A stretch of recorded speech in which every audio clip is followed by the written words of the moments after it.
হাওড়া পুরসভায় গাছ ভেঙে মৃত্যু, গাছ চাপা পড়ে মৃত্যু হয়েছে দুজনের। মুখ্য প্রশাসকের দপ্তরের সামনে ভেঙে পড়েছে গাছ, ভেঙে পড়েছে হেলে যাওয়া ইউক্যালিপটাস গাছ। ভোরবেলা আচমকাই ভেঙে পড়ে গাছটি। মৃত্যু হয়েছে উমেশ মাহাতো এবং নূর মোহাম্মদের। গাছ সরানোর কাজ করছে বিপর্যয় মোকাবেলা দপ্তরের কর্মীরা। হাওড়া পুরসভায় গাছ ভেঙে বিপত্তি, হাওড়া পুরসভায় গাছ ভেঙে মৃত্যু হয়েছে দুজনের। অন্যদিকে গাছ সরানোর কাজ চলছে, গাছ সরানোর কাজ করছে বিপর্যয় মোকাবেলা দপ্তরের কর্মীরা। হাওড়া পুরসভায় গাছ ভেঙে দুজনের মৃত্যু হয়েছে উমেশ মাহাতো এবং নূর মোহাম্মদের। মুখ্য প্রশাসকের দপ্তরের সামনে ভেঙে পড়ল গাছ। আমরা আরো বিস্তারিত কথা বলবো, আমাদের প্রতিনিধি প্রসেনজিৎ রয়েছে আমাদের সঙ্গে। প্রসেনজিৎ, ঠিক কিভাবে এই বিপত্তি ঘটলো? হেলে পড়া গাছ এতদিন পুরসভার সামনে রাখা হলোই বা কেন?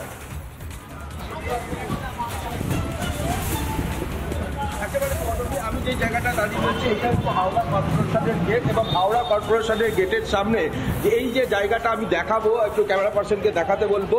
ঠিক এই জায়গাটা করে গাছটা ছিল, এবং গাছটা ঠিক এই জায়গাটায় ছিল, এবং এইখানটায় গাছটা ছিল প্রায় 20 বছর ধরে এই জায়গাটায় গাছটা ছিল। এবং এই গাছের যেহেতু পড়ে যাওয়ার ফলে এইখানেই রয়েছে সিকিউরিটি রুম। আমি সিকিউরিটি রুমটা একটু দেখাবার চেষ্টা করবো। এই যে সিকিউরিটি রুম এখানেই বসেছিল, এবং এই বসে থাকার ফলেতে এইখানেই বসে তাদের গাছটা পড়ে গিয়ে মৃত্যু ঘটে। তবে এই ঘটনার পরিপ্রেক্ষিতে এখনো পর্যন্ত গাছ কেটে সরানো হয়েছে, যেহেতু ইউক্যালিপটাস গাছ বিশাল, প্রায় 20 বছর ধরে এই গাছটা ছিল। নূর ইসলাম এবং তার সঙ্গে ছিলেন উমেশ মাহাতো, তারাই হচ্ছে, একজন হচ্ছে অস্থায়ী কর্মী, একজন হচ্ছে স্থায়ী কর্মী। এই দুই কর্মী এইখানে বসে চা খাচ্ছিলেন, সেই সময়তেই পড়ে গিয়ে মৃত্যু ঘটে। আগেও 20 বছর আগেও এই গাছটি প্রায় এই দোতলা সমান, এই বিল্ডিংয়ের প্রায় দোতলা সমান হয়ে যায়। তবে এই গাছ পড়ে গিয়ে তাদের বুকে লাগে, আর একজন পুরোপুরিভাবে চাপা পড়ে যায়, পড়ে যেতেই বিপত্তির কারণ ঘটে। তবে এই ঘটনার পরিপ্রেক্ষিতে যে এই হাওড়া কর্পোরেশনে কিভাবে এই একদম প্রশাসক,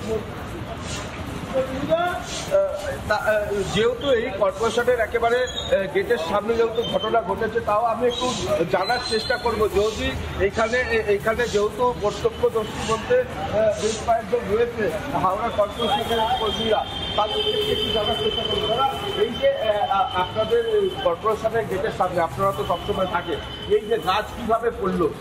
রাস্তায় শীতে মোটামুটি গাছপালাগুলো বড় হয়ে যেত, হারিয়ে গেছে মাথাটা। তা আমরা অনুমান করতে পারিনি যে ওটা মানে এই মুহূর্তে পড়ে যেতে পারে। তা আমাদের মোটামুটি একটা কর্পোরেশনের কথাবার্তা হচ্ছিল যে গাছগুলো একটু ট্রেনিং করে দেওয়া যাবে। একেবারে আমি আরো বেশ কয়েকজন রয়েছে, আমি একটু জানার চেষ্টা করবো আশেপাশে যারা রয়েছে তাদের থেকে একটু জানার চেষ্টা করবো। এই গাছটা কতদিন ধরে ছিল? অনেক দিনের, আমি ছোট থেকে দেখছি, ছোট যখন ছিল অনেক দিনের। এই গাছটা পড়লো কিভাবে? এখন তো কিছু না, হাওয়া কিছু না পড়ে গেল। আমি আরো একজন সিকিউরিটি রয়েছে, প্রত্যক্ষদর্শী দাদারা তো থাকেন, আপনারা এখানে কর্পোরেশনের নিত্যদিন থাকেন, এই গাছটা কিভাবে পড়লো? दादा हमको पता नहीं, हम तो वही सो के उठे देखेंगे कितने गाछ गिरा पड़ा हुआ है। अच्छा, तो आप लोग जानते थे कि ये गाछ कितना साल से? नहीं हम लोग नहीं। आप लोग तो यहाँ पर स्टाफ है? हाँ यहाँ स्टाफ है, लेकिन हम लोग नहीं जानते हैं। जब हम 2009 से आए हैं, একেবারে 2009 সাল থেকে উনি কাজ করছেন। তবে আমি আর একজন প্রত্যক্ষদর্শী আছেন, আমি একটু জানার চেষ্টা করবো প্রত্যক্ষদর্শী আর একজন সিকিউরিটি দাদা রয়েছেন, তার সঙ্গে একটু জানার চেষ্টা করবো। দাদা, এই যে ঘটনাটা ঘটলো কিভাবে ঘটলো? বারবার প্রশ্নের একটাই প্রশ্ন উঠছে, হেলে পড়া গাছ কেন পুরসভার সামনে রাখা হলো তা নিয়ে প্রশ্ন উঠছে। পুরসভার প্রশাসক মন্ডলীর চেয়ারম্যান তিনি কি বলছেন, এবং একই সঙ্গে বিজেপি নেতা উমেশ রায় তার কি প্রতিক্রিয়া শুনো। ঠিক যে কম্পেনসেশন সরকারি নিয়ম মেনে হয় সেটাও আমরা তাদেরকে অফার করব, বাট এটা একটা মোস্ট আনফর্চুনেট অ্যাক্সিডেন্ট। যে হাওড়া পৌর নিগমের উপরে দায়িত্ব আছে পুরো হাওড়া শহরের দেখভাল করার, তারা নিজের অফিসের সামনে গাছের কি পরিস্থিতি সেটা দেখতে পারলো না। আমি অনেক দিন ধরে ডিজাস্টার ম্যানেজমেন্ট গ্রুপও দেখতে পাচ্ছি না, মুন্ডুবিহীন আছে। পুরো শহরটা জায়গায় জায়গায় জল জমছে, রাস্তাঘাটের অবস্থা খুব খারাপ, চারিদিকে হাহাকার আছে। হাওড়া পৌর নিগম পূর্ণভাবে ফেলিওর।